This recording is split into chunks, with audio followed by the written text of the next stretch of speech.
काबिर की नफरत अब एक नए मोड़ में दाखिल हो चुकी थी। आयरा और काम्यार के दरमियान गलतफहमियां पैदा करने के बाद भी इसका दिल मुतम नहीं था। वो जानता था कि जब तक काम्यार आयरा के साथ है, आयरा उसकी जिंदगी में नहीं आ सकती। इसी जद और जुनून में उसने एक नई चाल चली। इसी दौरान एक नई लड़की जोशा काम्यार की जिंदगी में दाखिल होती है। जोशा एक प्रशिक्षित चालाक और मौकाशनास लड़की थी। खाबिर उससे खुफिया मुलाकात करता है और उसे एक पेशकश देता है, मैं तुम्हें तुम्हारा सच्चा प्यार दिलवा दूंगा और बदले में मुझे आयरा चाहिए। तुम बस इतना करो कि काम्यार को अपने काबू में ले लो ताकि वो आयरा को खुद ही छोड़ दे। सोशल लम्हा भर सोचती है, फिर मुस्कुरा कर कहती है दिल मंजूर है। दूसरी तरफ इरफान साहब काम्यार के बारे में अच्छा ही सोच रहे होते हैं। उन्हें लगता है कि अगर आयरा की शादी काम्यार से हो गई तो उनकी जिम्मेदारी खत्म हो जाएगी, दिल का बोझ हल्का हो जाएगा। वो मुतमन नजर आते हैं, मगर उन्हें अंदाजा नहीं होता कि तूफान खामोशी से करीब आ रहा है। हालांकि एक दिन जोशा काम्यार के घर पहुंच जाती है। दरवाजा काम्यार की वालदा खोलती है।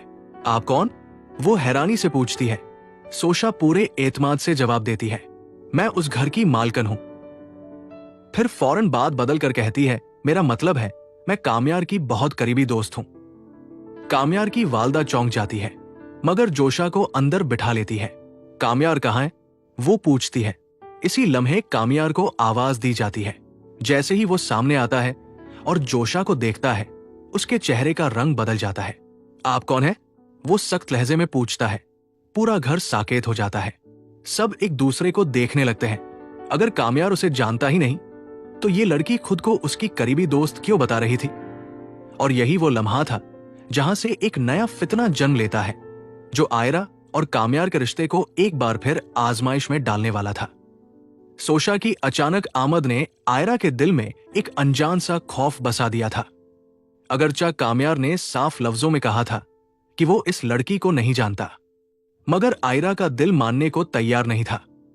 इसके जहन में बार बार वही मंजर गर्दिश करता रहा। जोशा का एतमाद, उसका ये कहना कि वो काम्यार की करीबी दोस्त है, और फिर उसका घबरा कर बात बदल देना। आयरा रात भर सुना सकी। वो सोचती रही कि अगर वाकई जोशा झूठ बोल रही थी तो क्यों, और अगर सच बोल रही थी तो काम्यार क्यों इनकार कर रहा है? कहीं काम्यार मुझसे कुछ छिपा तो नहीं रहा? ये ख्याल आयरा के दिल को चीरने लगा। अगले दिन जब काम्यार ने मोहब्बत से आयरा का हाल पूछा तो आयरा ने नजरें चरा ली। क्या हुआ? तुम परेशान लग रही हो, काम्यार ने फिक्रमंदी से पूछा। आयरा ने हिम्मत करके कहा, वो लड़की जोशा वाकई तुम्हारी कोई नहीं है। काम्यार चौंक गया। मैंने कहा ना आयरा, मैं उसे नहीं जानता। तुम मुझ पर शक क्यों कर रही हो? यही जमला आयरा के दिल पर चोट बनकर लगा। शक इसलिए हो रहा है क्योंकि सच सामने साफ नजर नहीं आ रहा। आयरा की आवाज भर आ गई। काम्यार को गुस्सा आ गया। अगर तुम्हें मुझ पर एतमाद नहीं तो ये रिश्ता कैसे चलेगा? ये कहकर वो वहां से चला गया। आयरा वही खड़ी रह गई, आंखों में आंसू और दिल में टूटता हुआ एतमाद। वो खुद से कहने लगी, मैं काम्यार से मोहब्बत करती हूं, मगर अगर एतमाद ही ना रहा तो मोहब्बत भी कब तक सांस लेगी? आयरा यूनिवर्सिटी के में खामोशी से बैठी हुई थी। उसके सामने काफी ठंडी हो चुकी थी, मगर वो मुसलसल खिड़की के बाहर देख रही थी। उसके जहन में एक ही सवाल गर्दिश कर रहा था, क्या काम्यार वाकई सच बोल रहा है? अचानक किसी ने उसके सामने वाली कर्ज खींची। क्या मैं बैठ सकती हूं? आयरा ने चमक कर सर उठाया तो सामने जोशा को खड़ा पाया। वही बुरा एतमाद अंदाज, वही हल्की सी मुस्कुराहट, मैं जोशा हूं। उसने खुद ही तारुफ करवाया। कामयाब की एक दोस्त, ये लफ्ज दोस्त आयरा के दिल में तीर की तरह बेबस हो गया। आपको मुझसे क्या काम है? आयरा ने खुद को संभालते हुए पूछा। जोशा ने नरमी से कहा, बस चाहती थी कि हम आमने सामने बात कर ले। कुछ बातें फोन या अफवाहों से बेहतर होती हैं। वो कैफे के शोर में भी आयरा के दिल की धड़कन सुन सकती थी। कहिए, आयरा ने मुख्तसर जवाब दिया। सोशा ने काफी का घोट लिया और आहिस्ता से बोली, मैं काम्यार की जिंदगी का हिस्सा रही हूं।